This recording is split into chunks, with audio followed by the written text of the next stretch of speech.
Good afternoon, adelante mujeres latinas. And if you're not a Latina, welcome to the family. I also see some men out there. It's so nice that the men came out to support these brave and committed and kind women.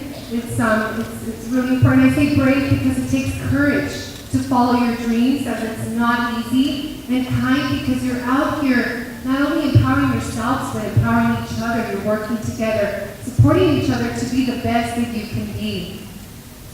I'd like to tell you how I'm still in awe just to be here on stage, and I'd like to tell you the story of how I got here. Last year was the first time that I came as a presenter, and I remember sitting in the back, way in the back row, and I was so excited. I had woken up early that morning and had everything organized because my goal this year and last year was to really be organized. Left my house, but before I left, my daughter had a checklist for me. Mom, A, B, C, and D, got it. Sat down, I was ready to go, and I realized I had lost my keys.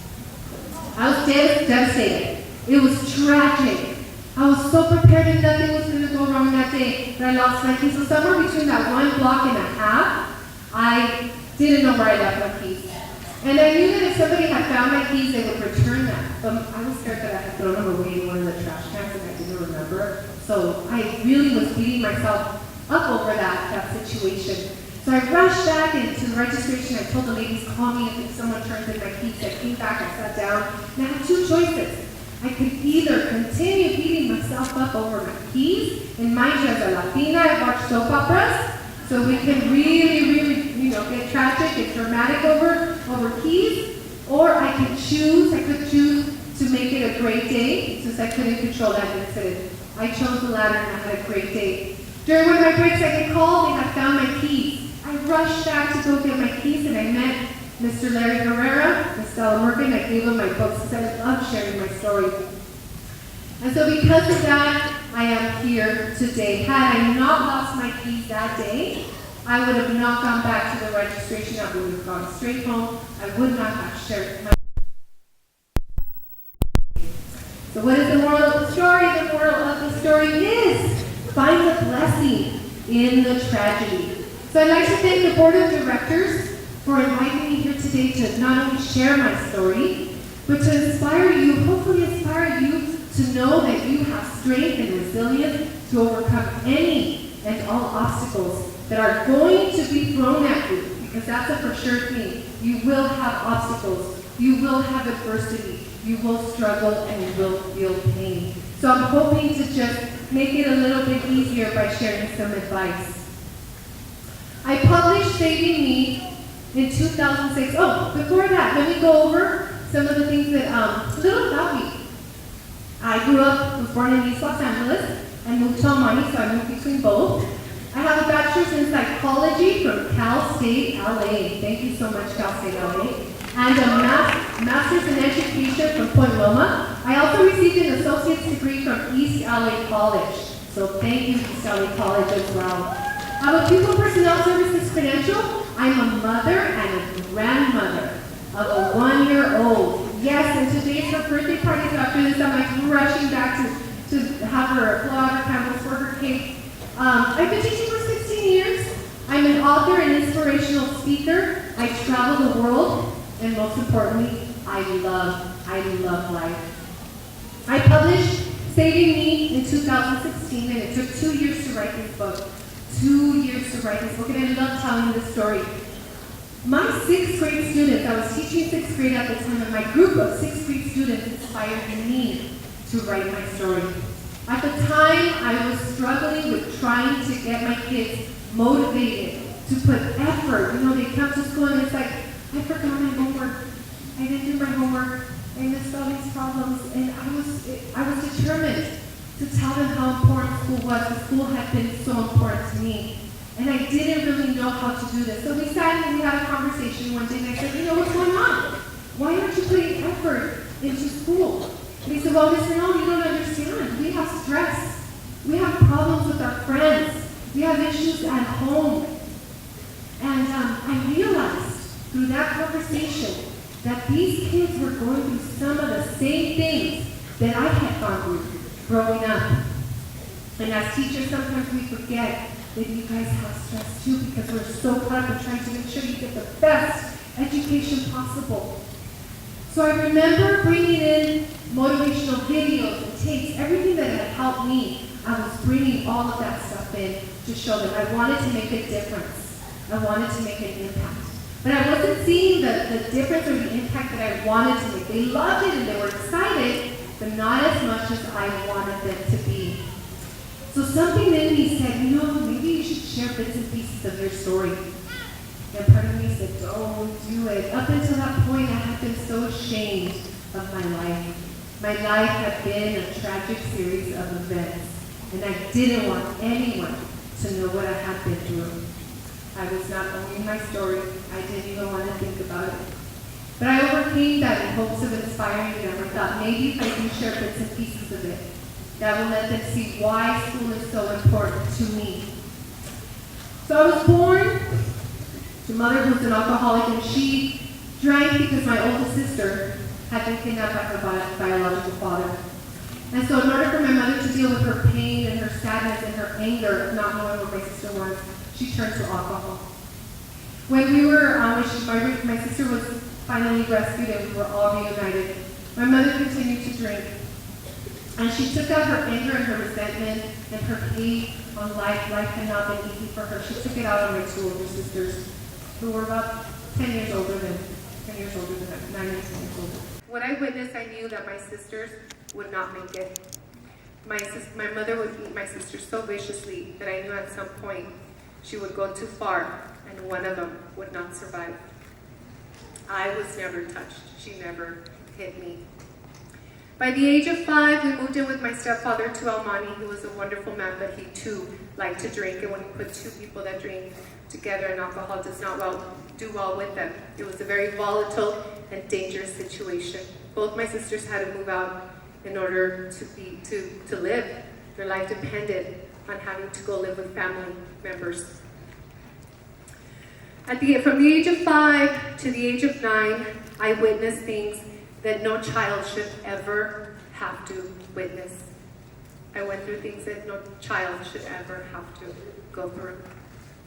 I would leave my closet. My little closet was my safe haven when I was at home and chaos was all around me. And at 2 in the morning, 3 in the morning, when my mother was passed out and the lights were on and the music was blaring and the cops had left my home, I would pull out a blanket and go lay next to my mom and fall asleep. And I was so excited because I had school the next day. I loved school. I was an intervention child student. I could not read or write, and math was very difficult for me. But I loved going to school. School was the one place that made me feel safe. It made me feel loved. I went to school to feel loved and acknowledged. It gave me a purpose when I didn't feel that way at home. I remember my teacher sitting in the back with me, trying to teach me how to read. And I knew I was different. I felt different. I knew I wasn't as smart as the other kids. But that was okay because the attention that my teachers were giving me made me feel loved. So it's no coincidence and no wonder that I am a teacher today. At the age of 9, I was removed from my home. This is my home in El Monte, where my story takes place. Just imagine, grass all around and some nopales in the back, a lot of cactus in the back. Same house, just on the opposite side.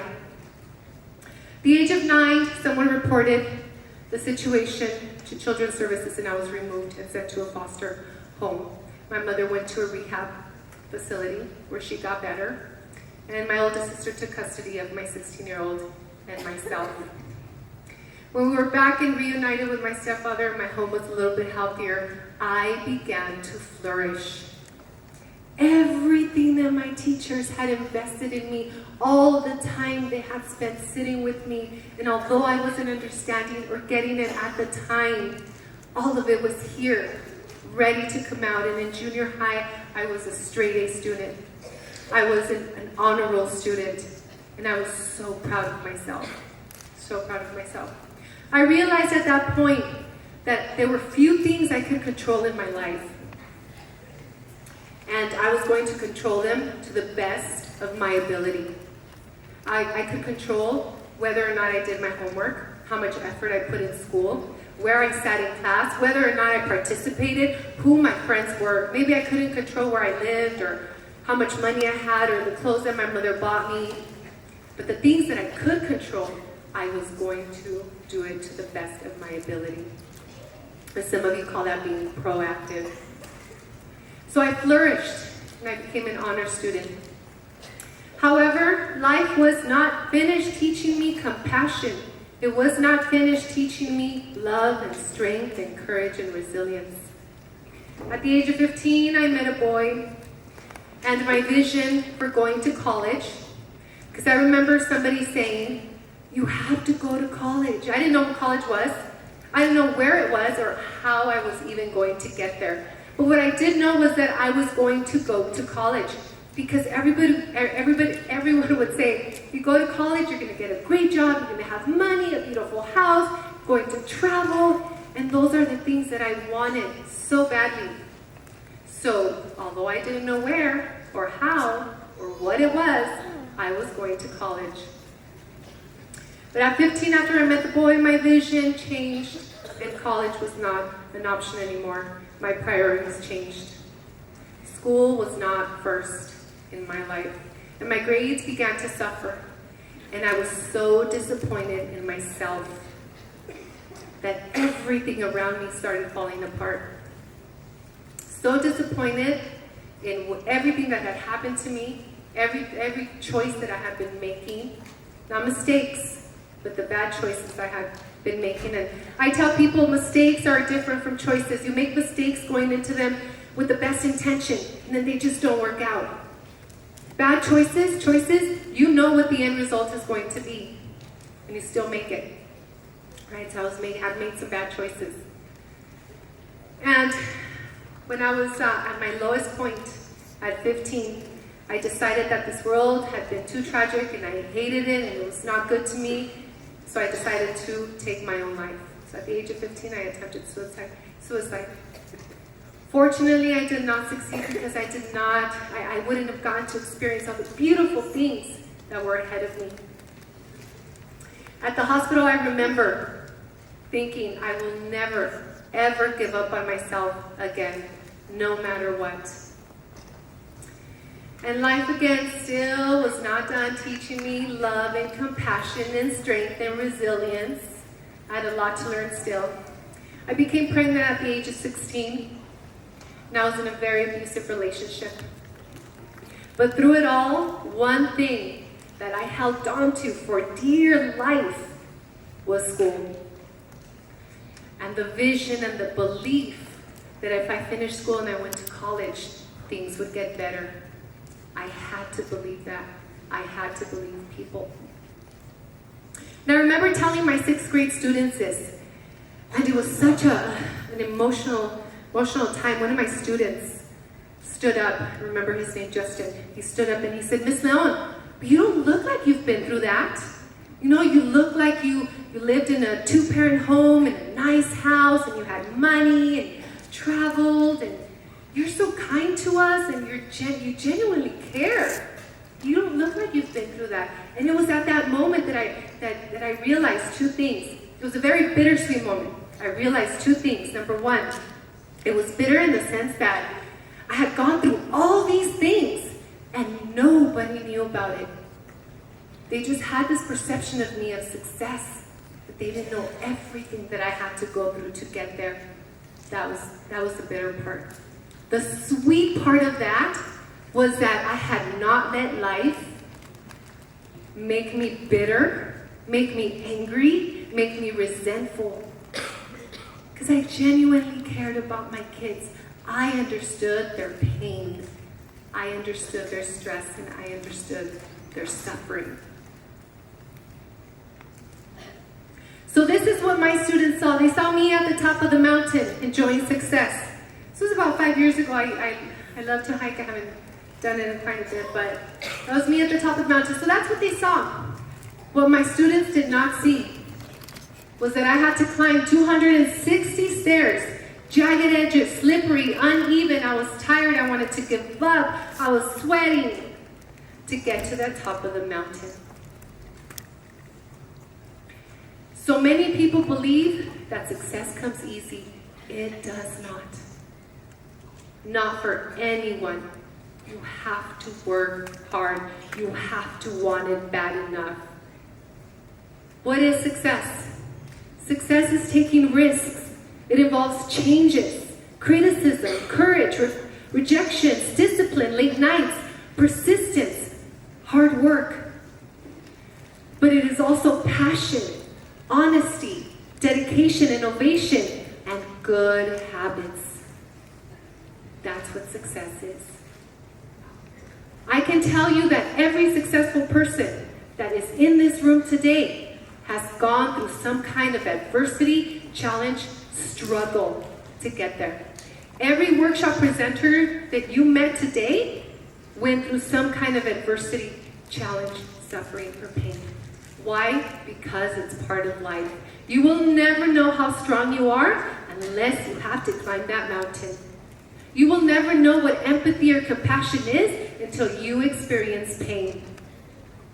So think of this earth as your school. Your past does not define you. It prepares you.